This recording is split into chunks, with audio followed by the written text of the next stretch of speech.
ये प्रेम कहानी शुरू होती है दिल्ली से नोएडा जाने वाली बस में।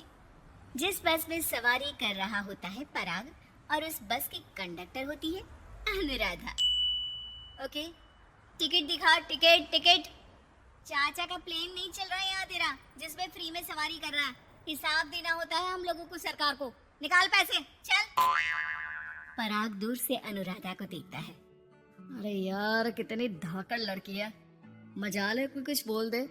कितनी समझदार और कितनी कॉन्फिडेंट। आज से मैं तो इसी बस में घर जाया करूंगा। अब क्या था, भले पराग को घर जाने के लिए 10 बस छोड़नी पड़े, भले 20 किलोमीटर की यात्रा खड़े होकर पूरी करनी पड़े, लेकिन आने जाने का सिलसिला वो अनु की बस पर ही करता। एक दिन, ओ क्या करता है तू? हाँ, मैं नोटिस करती हूँ, देखता रहता है मुझे जब देखो तब। हाँ, वो मैं तुम्हें पसंद करता हूँ और शादी भी तुम्ही से करूंगा। हैं? वाह जी वाह, तूने कोई प्रधानमंत्री हो गया कि आज से 500 की नोट बंद और नोट बंद। ना जी ना, इतनी तो नहीं चलती, लेकिन हाँ, तुम्हें प्यार करता हूँ। तुम्हें कोई प्रॉब्लम नहीं होने दूंगा, ये वादा करता हूँ। हाइट देखिए अपनी। मेरे लिए कोई ऐसा लड़का चाहिए जो मेरी तरह लंबा चौड़ा हो। अरे जोड़ी भी तभी अच्छी लगती है। जरूरी नहीं है, जो आपको खुश रखे, आपकी इमोशंस को समझे और आपसे बहुत सारा प्यार करे, जोड़ी तो उसी के साथ अच्छी लगती है। फिर क्या था, हीरोइन को हीरो से प्यार हो जाता है और दोनों शादी कर लेते हैं। शादी के बाद देख, अब तो इस घर की बहू है।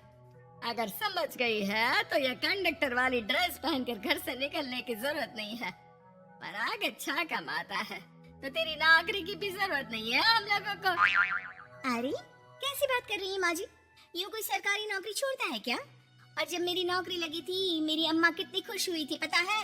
मैं तो नौकरी करूंगी। अरे नौकरी करेगी तो डंडे से मारूंगी, और हाँ, जो निकली घर से बाहर ना तो हाथ पैर तोड़ दूंगी और घर से बाहर निकाल दूंगी, देख लेना। अनु को समझ में नहीं आता कि वो सास को कैसे समझाए कि सरकारी नौकरी लगना आसान बात नहीं होती और उसने इस नौकरी को पाने के लिए कितनी हार्ड वर्क की थी। रात को अनु पराग से बात करती है। देखो पराग, मैं नौकरी करना चाहती हूँ। मुझे नहीं पता था कि तुम्हारी माँ को मेरी नौकरी से प्रॉब्लम होगी, वरना ऐसी बात नहीं है, मैं माँ को समझाता हूँ। अगले रोज, देखो माँ, महंगाई का जमाना है और मेरी प्राइवेट नौकरी है। आज है कल का पता नहीं। वैसे भी अनु की सैलरी मेरी सैलरी के बराबर है। अगर ये भी नौकरी करेगी तो हम लोगों को जिंदगी जीने में आसान हो जाएगी ना। सास को बेटे की बात समझ में आती है और वो अनु की नौकरी के लिए मान जाती है। अगले रोज, बेटा, बहू, तुम लोगों को लेकर मुझे कुल देवी के दर्शन के लिए जाना है, तो रविवार को दोनों सुबह ही तैयार हो जाना। अगले रोज दोनों तैयार हो जाते हैं और कुल देवी के मंदिर पहुंच जाते हैं। क्या संतोषी बहन, ये कैसी बहू ले आई हो? बहू बेटा लग रही है और बेटा बहू। अरे कोई पहलवानी लड़ानी थी क्या, जो इतनी लंबी चौड़ी बहू ले आई? अब क्या बताए पंडित जी, जो बेटे ने पसंद किया हमने उसे हाँ कर दी। अब बेटा जाने और उसका परिवार, और ये तो बस कंडक्टर की नौकरी करती है इंटरस्टेट। और सच्ची, वाह वाह वाह, यह तो बड़ी बात है संतोषी। तुम तो किस्मत वाली निकली जो सरकारी नौकरी की बहू ले आई। यह तो वही बात हो गई कि घी के लड्डू का कोई शेप थोड़ी ना देखता है, तो घी का लड्डू ही। सास को बहू की तारीफ सुनकर बिल्कुल अच्छा नहीं लगता। वो जल्दी से पूजा पाठ करवा कर उन लोगों को घर ले आती है। एक रोज, संतोषी बहन, तुम लोगों का घर बड़ा अजीब सा लगता है। भाई साहब बहन जी और बहन जी भाई साहब जैसी। अरे बस किया कर, सरकारी नौकरी देखी तो हाँ बोल दिया, और इतना भी क्या, पैसे की चिंता। चलती हूँ, खाना बनाना है। क्यों, बहू नहीं बनाती क्या खाना? अरे नहीं, वो तो नौकरी करने जाती है ना, तो उसके आने से पहले खाना बना देना पड़ता है। वरना पता है ना, आजकल की लड़कियों की ज़बान कितनी लंबी होती है। तेरी बहू की तो कुर्सी तोड़ने वाली नौकरी है। यहाँ बैठती है जैसे उठकर ऑफिस में बैठ जाती है, फिर क्यों थक जाती है कि खाना भी नहीं बना पाती। मेरी बहू भले कंडक्टर है, लंबी चौड़ी, लेकिन बता रही हूँ सारा दिन सवारी से मत्था पच्ची करती है। लेकिन मजाल है शादी के बाद एक दिन भी मुझे किचन में जाने दिया हो ना जी ना। दोनों पड़ोसन वहां से चली जाती हैं। सास बाजार जाती है और एक ट्रेड मशीन ले आती है। अरे माँ जी, इस उम्र में आप घर पर जिम खोलेंगी? अरे तेरे लिए लाई हूँ, रोज चलाकर 2 घंटे इस पर, पतली हो जाएगी। और खाना कम खाया कर, जब देखो बकरी की तरह मुंह चलता रहता है तेरा। वाह जी वाह, एक ही तो शौक है खाना खाने का, वो भी रोक दो। हाँ। लेकिन सास तो सास थी, बहू के खाने से लेकर एक्सरसाइज सबका हिसाब किताब रखने लगती है।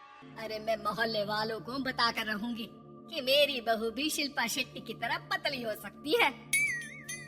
वही बहू बस में जब सवारी का टिकट काट रही होती है, उसे चक्कर आ जाता है और वो गिर जाती है। सवारी हैरान परेशान हो जाती है और ड्राइवर को वहाँ बुलाती है। अरे शहर नहीं थी हमारे कंडक्टर साहब, लेकिन जब से शादी हुई है बकरी बन गई है। सास को तो बस इनके खाने की ही लगी रहती है। ड्राइवर बस में बिठाकर बहू को घर छोड़ आता है और सास को कहता है, अरे पता है आपकी बहू कितनी धाकड़ है, किसी को बात करने से पहले 4 बार सोचना पड़ता है कि बोले या ना बोले, कहीं झापड़ ना पड़ जाए। और आप है इन्हें बकरी बनाने में लगी है। अरे जो निकल यहाँ से, मेरी बहू है, मैं इसे बकरी बनाऊं या फिर गीदड़, तुम्हें क्या पता लोग कैसा मजाक उड़ाते हैं कि बहू इनकी बस की कंडक्टर है। बोलो मुझे कैसा लगता होगा। अरे काम तो काम होता है माँ जी, वो छोटा या बड़ा नहीं होता। खैर जैसी आपकी मर्जी, चलता हूँ मैं, नमस्ते। ड्राइवर वहाँ से चला जाता है। बहू ठीक हो जाती है। एक बार आधी रात को कोई संतोषी का दरवाजा खटखटाता है। अरे इतनी रात में कौन आ गया? मेरा घर है, कोई पुलिस स्टेशन की घंटी नहीं जो बजाए जा रहे हो। खोल रही हूँ दरवाजा। जैसे ही दरवाजा खुलता है, सामने वही पड़ोसन खड़ी होती है जो अनु की कुछ दिन पहले बुराई कर रही थी। मेरी बहू के पेट में दर्द हो रहा है, उसे जल्दी अस्पताल पहुंचाना जरूरी है। हाँ तो पहुंचाओ, और जल्दी लड्डू के साथ खुशखबरी भी सुना देना। हाँ क्या है हमारा दरवाजा पीट रही हो? अरे सुनो तो, अपनी बहू से कहो ना कि सरकारी बस को थोड़ी देर के लिए दरवाजे बुला ले। क्या है ना, कोई साधन नहीं है अस्पताल ले जाने के लिए। सास अनु को कहती है और अनु बस को बुलाकर पड़ोस वालों की मदद करती है, जिसके बाद पूरे मोहल्ले में अनु की तारीफ होने लगती है। सच में लंबी चौड़ी बहू के साथ साथ लंबा चौड़ा दिल भी है बहू का।